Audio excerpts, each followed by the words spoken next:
Hello, everybody, and thank you for coming back and watching another one of my 605 Speaks chats. I'm going to be talking with some folks from Butte County. If you watched my video with Toby from Corson County and Monty from Butte County, we talked a little bit about it. And Monty said, I'm going to give you a name. You need to reach out to these folks. And so I did, and they said yes. It's amazing how many South Dakotans will just say yes to something random. Just because that's how boring it gets in the winter here. It doesn't have anything to do with the pandemic, not at all. So I'm very excited to bring on the screen with me Derek and Anna. Hello. Hello. And first thing, again, I have to apologize when I set this up. I totally forgot that we're in different time zones. South Dakota has one area code, but 2 time zones. Yep, it's always tricky there. I always forget that too. Are you guys having polar vortex today like we are? It's supposed to get really cold over the weekend, but we really haven't had hardly any snow, unlike some surrounding areas. We're in this weird bubble. Bell seems to be when it comes to weather. Yeah. So not too bad right now. Do you guys usually have a better winter there or a harder winter there? Definitely some of the surrounding areas, since like Weed and Deadwood always gets way more than we do, but we typically get a decent amount of snow, but we just haven't. Since I've moved here, winters have been milder, not mild, but milder compared to like Spearfish or even just 30 minutes north of us. So like I said, it's kind of a weird little bubble. Yeah. Not a snow globe bubble. No. At least not right now. So Derek, you're a lifelong Butte County resident? Yep. Well, I moved here when I was about 6. So my family lived in Spearfish, and since then here, and I was in school for a few years, but then I came back after that. So yeah, mostly. And Anna, you're a relatively recent import to just to that area, or South Dakota entirely? Well, I'm not from South Dakota originally, and I've lived in a few different areas, all West River, over the years, and I moved to Rapid in 2016, and then we got married a little over a year ago, and so right before that I moved up to Bell, not first moved to Butte County. So we're gonna have the perspective of long-term and soon to be long-term. You have to live somewhere to be long-term.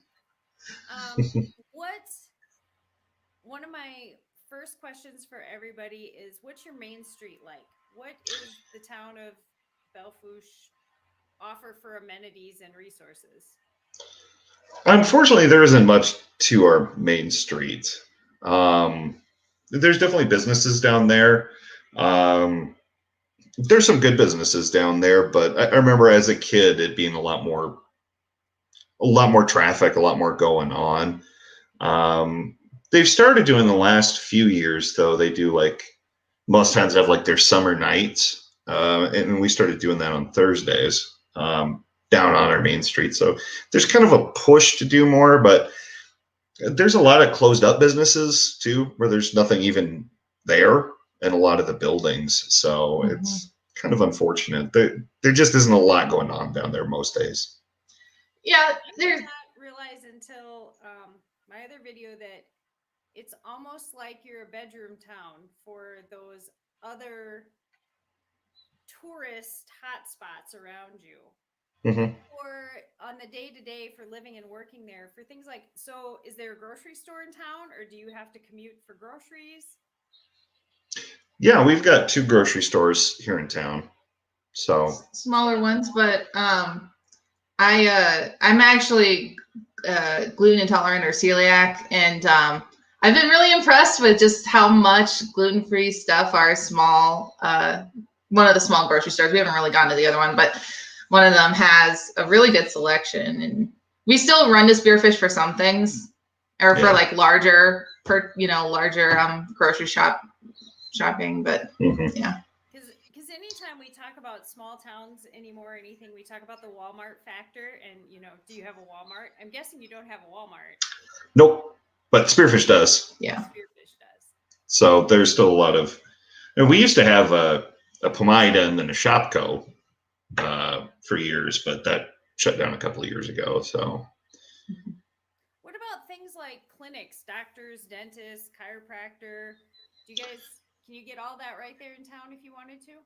Yeah, we've got a pretty good clinic here. It's part of the monument system.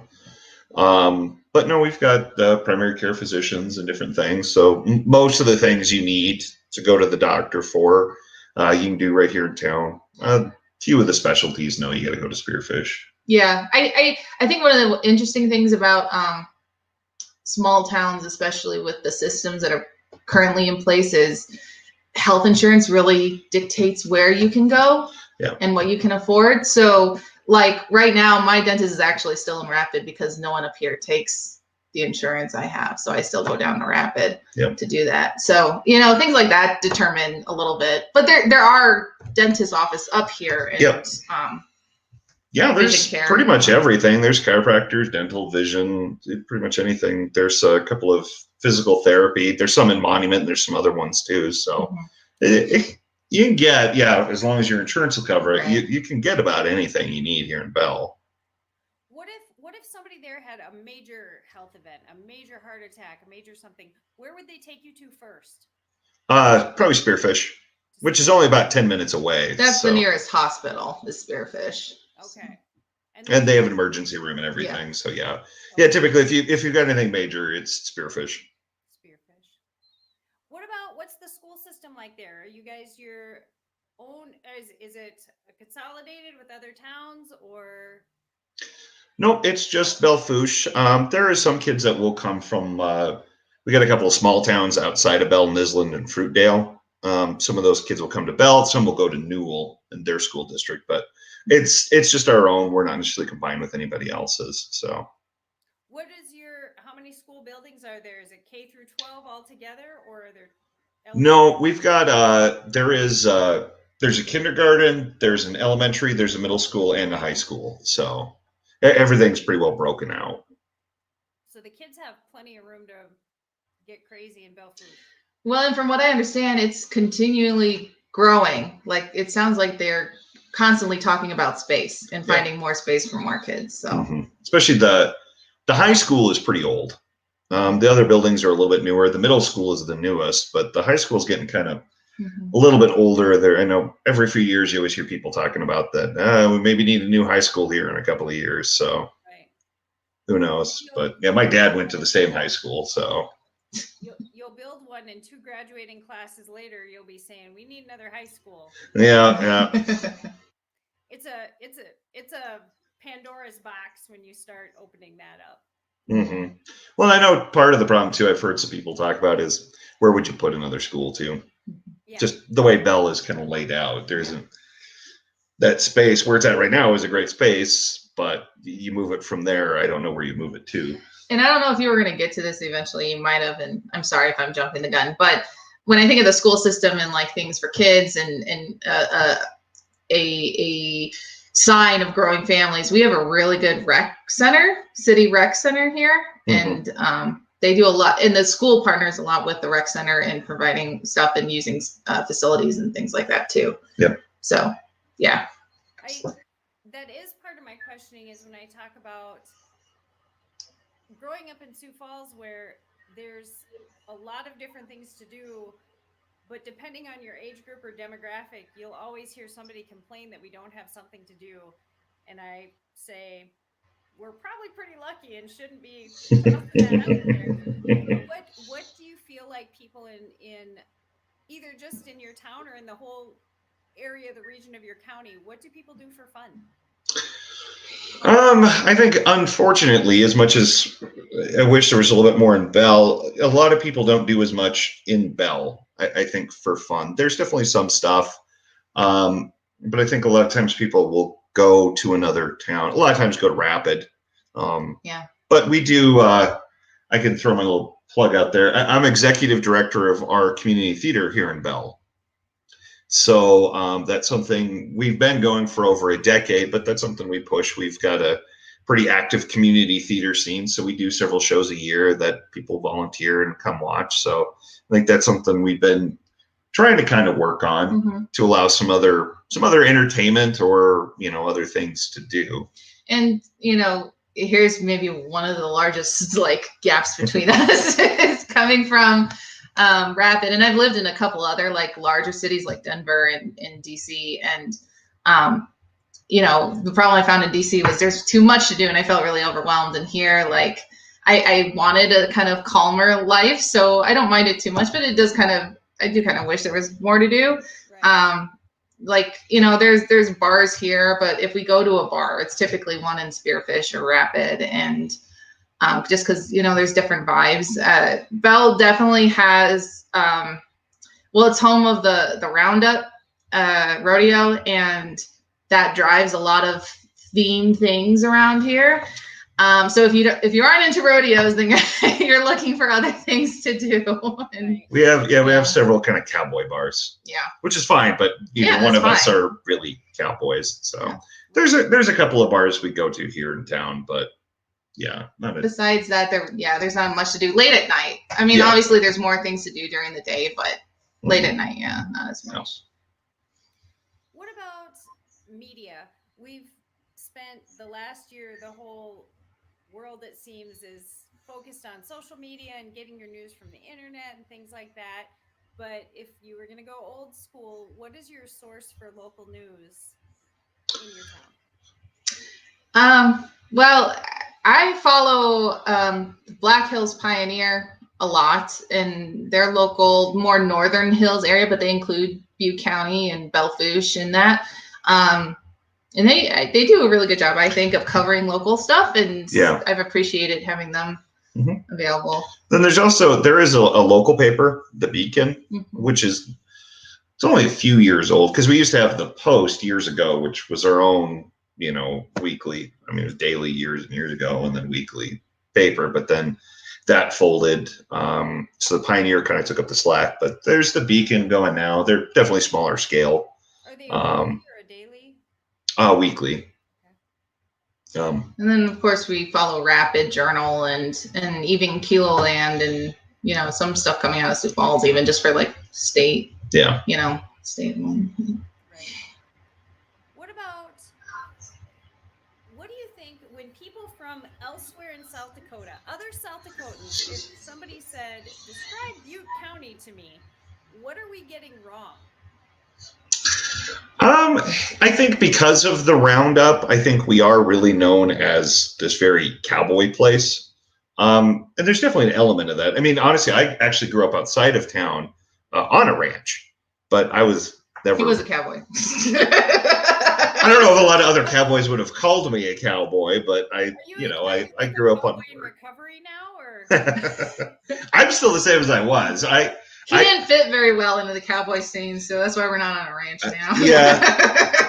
I don't think I've owned a cowboy hat since I was a little kid. So on a horse, I was usually red felted ones. Yeah, I was, even as a kid working on the ranch, I was in tennis shoes and a ball cap. So, but I think we are known because of that. We are really known as kind of this ranchy kind of place, sometimes hicky kind of place people talk about. Also, center of the nation, the tourist destination. Apparently, we're not pushing enough because people still don't know that that's there. Yeah. Center of America. Yep. Yeah. But I think the first thing that Monty was like, well, oh yeah, if you're from Bell, you gotta throw that in there, that we're the center of the nation. But I think though, it's interesting doing things in kind of the creative side and being involved with like community theater. There's a lot of people that aren't that though. I mean, there's definitely a contingent of people that are ranch cowboy, but there's a lot of people that aren't, that have never stepped foot on a ranch, Well, and you can talk more about this, but it does seem like in the last few years, I've heard more and more of transplants coming to Bell. Mm-hmm. So there is a large population of Belfouchians, or whatever you guys call yourselves, that are not from here, and so are bringing a lot of other influences. And I'd agree. I think a lot of due to some of the housing market, there's been more people coming to Bell. And like you said, we're kind of that what was it, the bedroom town? That there's a lot of people that live here and then they work elsewhere, but that does kind of bring a different dynamic.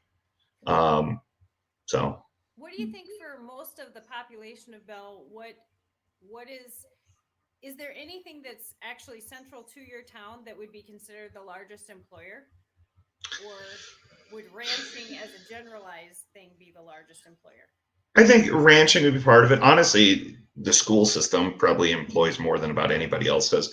There aren't a ton of like really big single entity employers. There's a few. We've got Ring Plastics. They're kind of a manufacturing place, part of town that has some jobs. But yeah, I don't know if there's so much a singular thing. No, but I wonder, the Shopco building was just bought. And so whoever headquarters there, I mean, that's a big facility. So I got to imagine it. Yeah, that they might have some more. I think that is fine.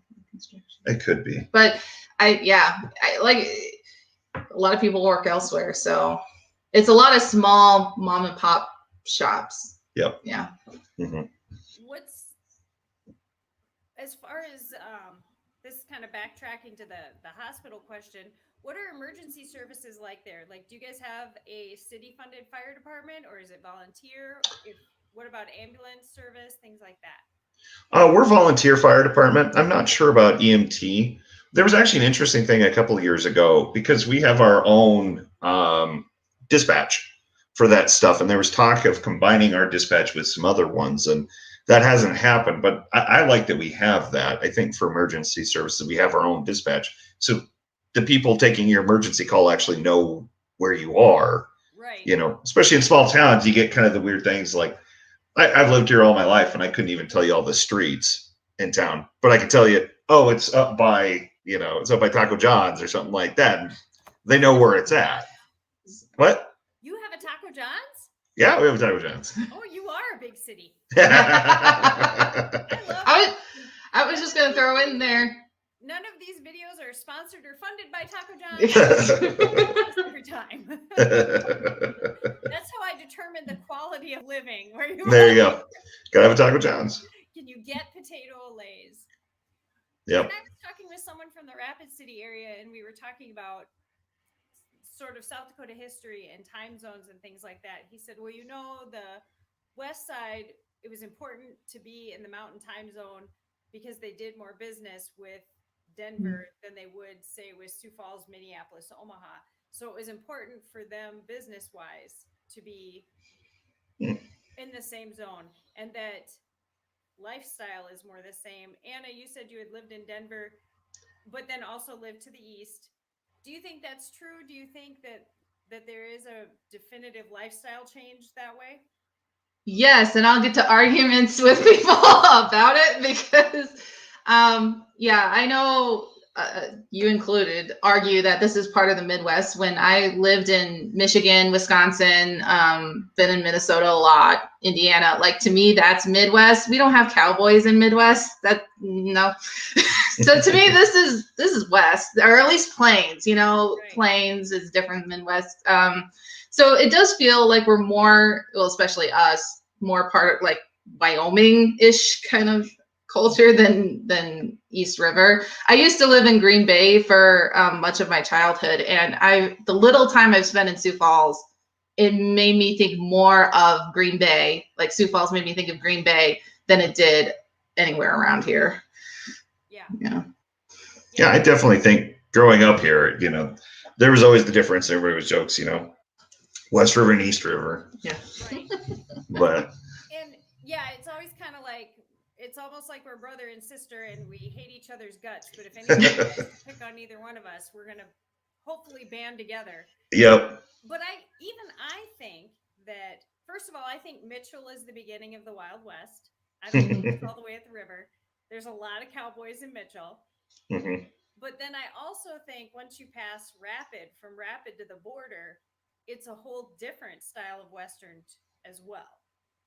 And then there's also the dividing between this street is for tourists and this street is for locals. Mm-hmm. So But you guys don't probably experience that much of that force of tourism where you are. We get it at times. Like I said, since we've got the roundup, I mean, that's a really big deal. The population of Bell jumps like 5 times what it normally is during the 4th of July and all that stuff. So it comes in waves more than it is a consistent. We get some rally activity here. Mm-hmm.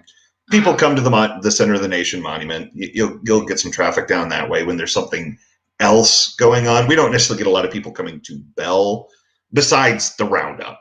Other than that, you don't necessarily get a ton of people that are coming directly for Bell. Well, and we've talked a lot about this, and this has been a point of conversation within the town recently, is we're a big trucking route. So there's actually a lot of traffic that comes through town that aren't tourists. Right. And some of what the city prioritizes has gone towards thinking about that population. So yeah, we definitely have that corridor of 85 comes through down from North Dakota, and then it kicks you out to stay on 85 and kick you out of interstate. So would you say your town is not necessarily dependent on the fly-by-night traffic, but it benefits from it?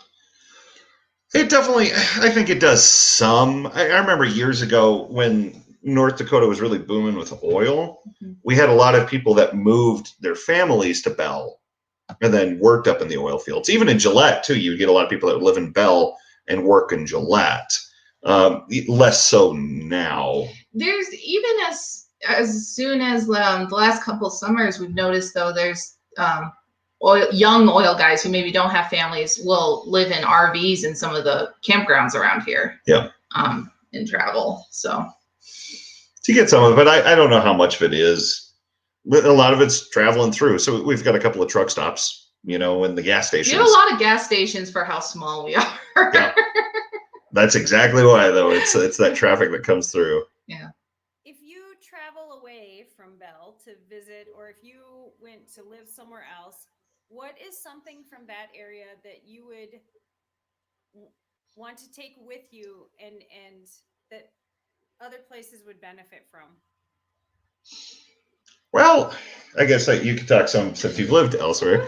I think, I really appreciate kind of the small town that Bell is. I get frustrated by elements of it too, but I also lived in Denver for about 3 years when I went to school.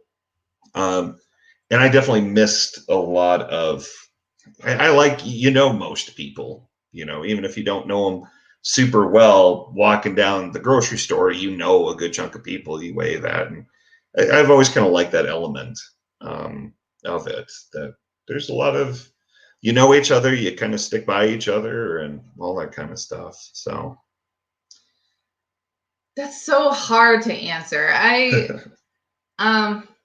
Just in the times we are now, without going into like much detail, I just think we're like in a really interesting time of so many cultures meshing, and that's not just East River versus West River, modern versus old, kind of an old style of living, but also seeing more cool things come out of nearby reservations, and a rise in seeing more Native culture present in a larger sense is really cool. And so I think there's a lot of potential with our area and South Dakota in general, and that's why I love living here, even though I also get frustrated a lot of times. But I think I kept coming back to South Dakota because I could see that it's on the verge of doing some really good and really cool things if people can come together. And yeah, I think that's happening. I talk a lot about it. Doesn't seem to matter where you live in South Dakota. We are good at growing things, and whether it's growing, I think that we push a lot that we're good at growing corn or we're good at raising beef, but I think we're good at growing people and growing creativity and growing ideas, and I think that we need to embrace that more. That just in general, we're good at growing things. Mm-hmm. Not cut ourselves off at just one or two things. So. Yeah. I would agree. I think it's really interesting. Like I said, I work in, with doing community theater is, um, I've known several people now who've written like plays and different things, and I've written several too. But I think it's not something you initially think of in Belfast, South Dakota, that you've got people writing theater, but there are, and I've got several. I directed high school theater for a lot of years here. I've had students go on and do theater, So I think there's. I have to brag a little bit about the theater scene here for him for a minute, because when I moved here, like our second date was me coming to see one of your shows. Yep. And I honestly wasn't expecting all that much. I'm embarrassed to say now, but for a small town, you're like, okay, group of people on a stage, doing a cute little show. Great. That theater that they have at the rec center is huge. Yep. It's huge, and it accommodates so much. They had a huge cast of people. There was singing, there was dancing, and it was originals. It was all original plays. Yep. It was a night of one acts, which Monty was involved with. And Monty, he was back when he lived here. Yeah, he was a big part of that, and he wrote the music for one of the shows. We had a little musical, and so. I've gotten to know a lot of people in the theater scene here, so I feel real ashamed that I thought this to begin with, but like I was really impressed. I was just so impressed right off the bat, just how many creative and dedicated. Like, you need a lot of volunteers and you need a lot of commitment from people to make those kind of shows happen. And a couple of summers ago, you did Beauty and the Beast, and again, huge production. You had a 2-story set. Like, it was really awesome. Which he built, by the way. Very proud of. And this is just called the Community Rec Center, or where does the theater have a name, or? It's part of they just call it the Belfast Area Community Center, and the theater is part of that. That's really the only theater in town. Mm-hmm. When it got built 30 years ago, there used to be a theater in the old middle school that got condemned. So part of the thing was the school put in money for the city to build. So this is the theater now that everybody uses. I had my reservations of moving up here. I'm not going to lie. But after seeing this group of people and the creative scene surrounding the theater, I thought, okay, maybe I can get into this. Maybe there's people I can jive here with, Well, it's very telling, even just the way you use the word scene. For there to be a scene, there has to be multiple people involved, and it has to have a support system of people that aren't involved that just support it. So for you to even comfortably say there's a scene,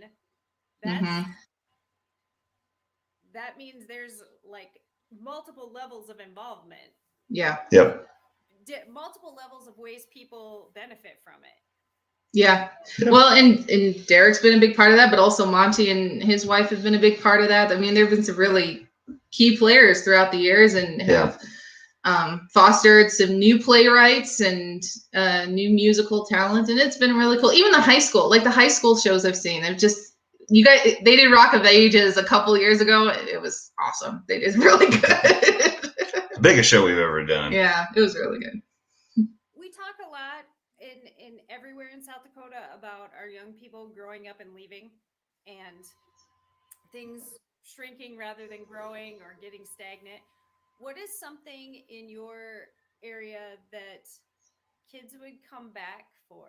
What would encourage them to either come back or to stay? I think the coming back, happens more than staying. It's definitely not saying that there aren't those that stay, but a lot of them they'll go off for school or something else. But it's interesting that like I said, working with the high school theater for years, I've got several of my former students who moved away for a few years and now have moved back. And I think just like we were talking about, though, I think it's a good community to live in. Like I said, there isn't necessarily a lot of those people still, they don't necessarily work here. And I think that's one thing that we are really lacking, though, to really keep people, a lot of them, they want to come back because they want to live in Bell. But the unfortunate thing is there isn't necessarily as many jobs for them. So like I said, a lot of times they'll, and honestly myself, where I work was located in Deadwood. So I commuted every day, before. So that's something I think we need to really get young people to come to either stay or come back. Is we are lacking that. Yeah, I mean, I think something I hear constantly from people, and especially you, is just how family friendly this place is, and there has seemed to be an emphasis on, attracting families with the rec center and how it's grown. And like just down the street from us, they're putting in a splash pad next to in the park there, things like that, just trying to add some amenities to neighborhood living, which I appreciate. And I hear the school system's really good. And actually our high school principal just was recognized for something. Yeah, I think he won. It was like best high school principal. Well, second. I think he was like runner-up or something like that in the state. But yeah, he did just win something this year. So there's those things. I would say with any small town, though, every small town kind of faces this. And I would encourage young people to think about, we see a lot of kids leave with leadership skills. Where you can really flourish with your leadership skills is in a small town. Like we are needing people to come back and lead projects and organize and things like that. And, not that cities can't use that too, but if all leaders are going to cities, then, right. You can spare a couple this way. But like, that's what I would say to most young people is if you want to try ideas, go to your hometowns because they're the ones that'll support you and get your ideas off the ground. Yeah. Because they want you to win. Yeah. Absolutely. I think that's something you see a lot is there's a lot of support for, even for our community theater, a lot of that was like, sure, let's try it. And, and I was somebody that grew up here, so I felt some support that way when I came back, that it was like, yeah, you're native, Belle-Fourche native, what's going on and we want to see you succeed. So. Yeah. What do you think the hidden gem of Butte County is? The thing that the locals know to go to and enjoy that doesn't get out? You can get in real trouble by saying that around here, I feel like. Especially in the hills, people will be like, no, you can't mention that hike or whatever. Everybody wants it for their own thing. For me, so far, my favorite place around here, and it's very public, so I won't get in trouble, but I really like the river walk. I think we're missing a lot of opportunity right now with our river walk. It's really beautiful, and the river is very lush around there. And I really like that spot. I think too. I think we've got some beautiful scenery that people don't always think about. It's different, especially from the hills. You go a few miles to spearfishing, you're in Spearfish Canyon, starting to be the hills. And that's not at all what we are. But but you get some really beautiful, like distant views of the hills that you can't get if you're right up close. You got that here in Bell, which is nice. Neat. Yeah. Sorry. I don't know if it's super hidden, but I love Graps here in town. Oh yeah, actual places. Graps is a good place. It's a burger place and a little bit of a bar, but we've worked with them to do different things. They'll do like game nights and things. So. They also have gluten-free buns, which I very much appreciate. Yes. So that's a great place to go to. Like, tourists come too, but I feel like there's a lot of like, there you go. It's the local flavor. What about, what is something good that happened in your area in 2020? What's a good thing? And how do you expect it to carry over into 2021? It's interesting. It's a good question. An interesting question just with everything going on. Well, I can think of some things that we were involved. I don't know how like citywide, like as far as like the general population got into it. I can't think of too much. There were like the fads that came through, like you saw hearts or like bears in the windows kind of thing. People got into, but we have a media studio, which is my primary work, is doing media work. And we sponsored a couple things over the summer, one of them being a like door display contest. So some doors around the community, they were gussied up and decorated for the season. And that was really cool to see. Community theater did a couple things in the park that were nice.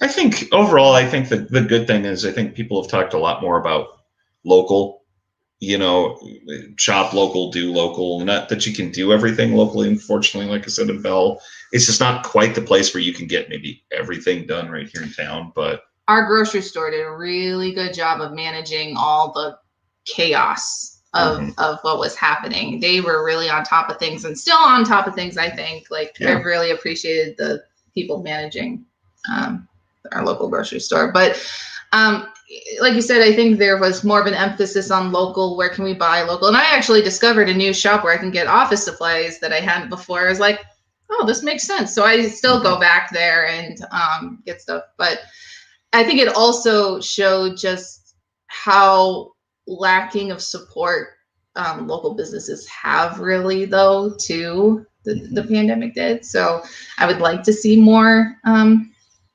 support, go to local businesses. But yeah. So is that what you hope to see carry into 2021? That no matter what happens next, that I think the more we can support,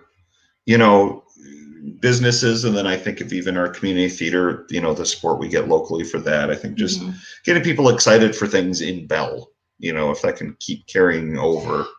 Getting creative with new things that maybe you hadn't offered before that you're offering now. Yeah. Thinking community theater again. Because we did like a radio play. We did Christmas Carol as kind of a streamed play with like radio music, and that was different and new, but talking about doing it again. Yeah, but I think a lot of people have had to come up with people have had to be a little bit more creative with everything going on, and I'd love to see people keep doing that into this year and beyond. Is not to be so stuck necessarily. This is the way we've always done things. That it's good to come up with new ideas. Honestly, I'm all for more curbside pickup and more places. Yeah. I'm all for it. Right. Well, and I think even the way that this goofy project of mine, if it weren't for that, kind of the whole world had to learn how to Zoom as well. I mean, now that's a generalized term for what we're doing, even though I'm not using Zoom. Sorry, StreamYard. Here's a plug for StreamYard. Zoom. I don't even like Zoom. But it was easy for me to get other people to get started with it because they're like, yeah, I had to do this for a doctor appointment, or I had to do this for school or work or whatnot. But yeah, like virtual shows, I've done some virtual stand-up and our comedy, the comedy scene, I guess, is part of the scene that I'm peripheral to here, and using different video formats to bring our shows right to people without putting anybody at risk, not the performers or the audience. So I kind of hope to see that keeps being an option. Well, you brought that up, and stepping outside of like our town specifically, Zoom has really brought to light something that I feel like I've kind of known for a few years just through my job, because I work remotely anyways. But like trying to convince people like, yes, I can do a project for you even though I don't live near you. And now people are starting to understand that, given how everything's kind of turned that way a little bit. So I'd definitely like to see that move forward. So then my job, it makes it a little easier. But also it's opened up new opportunities that I wasn't expecting. I work in media and I'm a filmmaker, and over the summer I got connected with a Sundance film community, and 3 times a week they do Writers Cafe online, and I get to talk to people around the world that I didn't get to do that before the pandemic, and that's been really cool and grounding. I've really appreciated having those things to do. Yeah, I think I also have a chronic illness, and I go through phases where I'm not able to leave my home, so I just spent all those times sad and depressed because I couldn't go to shows and I couldn't interact with anybody. And then the pandemic happened and all the shows came to me. I was going to more shows than I had in 2 years. And that's why like with this project, I had just started to get better and be in more shows again. And then it was like, oh, now it's all taken away from me. But maybe I can harness all this stuff that we've learned, and that in talking to the people in the kind of chronic illness community that I'm involved in, like a lot of them saying, my friends are reaching out to me, and again, where we were starting to get forgotten because we couldn't go Hmm. do things, and so that both makes you sad and angry, but also there's potential. So Yeah. yeah, and maybe that'll be the thing when we talk about how to keep our kids here, like those jobs that you're saying, we have the perfect place for them to live and start their own families, but maybe the kind of job they want to do isn't here. I think we're going to see more of those jobs can come here now. Yeah, I think so. Like I said, I worked in Deadwood for years and years and years and went into an office. And at the beginning of the pandemic, I started working from home. And now that's just, I'm going to continue working from home. This is now where I just work in my own home office and I like it a lot. It's nice. So I think, yeah, there's no reason more people can't do it. Work from home, work where you want to be, get your stuff done, but then you get to stay where you want to be instead of having to go off somewhere to find that job. Or, oh, you hear from people, I wish I lived here, but I got to go here for my job. Right. And it'd be nice if there was less, you had to make that choice. I was going to say too, on our, like in our personal life, we maybe wouldn't have considered watching like shows or musicals unless we could physically go see them. But since that wasn't even an option, suddenly the realm of musicals available to us really grew. And now we're like, oh, we can watch musicals who may not even make it to this area ever. Right. And still enjoy them. Like we watched Hamilton for the first time during the pandemic, and that was great. So, getting to experience new things because of the pandemic's been nice. Well, let's do one wrap up from each of you. What is something? It's kind of funny earlier when you said, well, if I can get my little plug in here, what is something that either one of you wants to plug that would make the rest of us want to find our way to Butte County someday? Well, I'll go first. I would definitely say our community theater. I would stack it up. There's a lot of great community theaters in the area, and they're all fantastic. They all do their own thing, which is great. But I think we're one of maybe the most unique community theaters in what we try. You'll never hear of a lot of the shows we do. We do a mix. We'll do Beauty and the Beast, and then we'll do something. The one act Anna was talking about, we did. It was an '80s inspired night of one acts. One was based on He-Man. One was like an '80s slasher flick. It was just, you're not going to see that probably in a lot of places. And I think that's something we do really well with our community theaters. We're always trying something new that you've maybe never seen before. So at the beginning, you're kind of like, this is different. And then by the end, you're like, oh, I kind of enjoyed it. Yeah, that was good. So, way too, wow, this is different. Yep. My plug, I'm going to try to tie it to Belle and Butte County a little bit. Because of the ability to afford a house where we can have a studio when I am working at home, I am able to work on my films. I have I work under the studio name Drum Song Media, and I'm finishing up a documentary right now about a motorcycle enthusiast / author from the local area who's had a crazy life. And so just the affordability of the area has allowed me to pursue that passion here in South Dakota. So yeah. Nice. Well, I thank you guys for not zooming. We're connecting with me and telling me about your area, a little bit more about it. And I'm definitely interested in coming out so that off camera you can tell me the local places you shouldn't tell the that was a huge lead up you gave there of like, oh, we can't say it. What it is. I might be doing some side Googling later. So, thank you guys. I'm going to wrap up here. Thank you, Derek and Anna. Thank you. Thank you for having us. So now my Butte County research project is to learn about a documentary about a motorcycle enthusiast with a crazy life and find out what the hidden local gem is in Butte County. I'm going to lean hard on somebody until I know what it is. And depending on the value of it, maybe I will tell, maybe I won't. We'll see. So thanks for tuning in and watching another video with me. I am still looking for people from every county, more than one person from every county. So if you are interested in filling my time and wasting some of yours, let's get together and chat. Thanks, everybody. Have a good night.